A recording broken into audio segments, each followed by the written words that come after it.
Xunto a ría de Ribadeo érguese o histórico forte de San Damián, unha fortaleza clave na defensa da costa galega.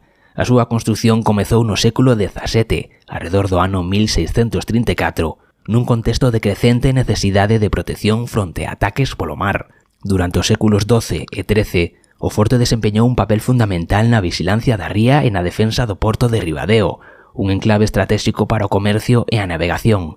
Foi especialmente relevante en conflitos como a Guerra de Sucesión Española, cando as costas galegas eran puntos sensibles ante posibles invasións.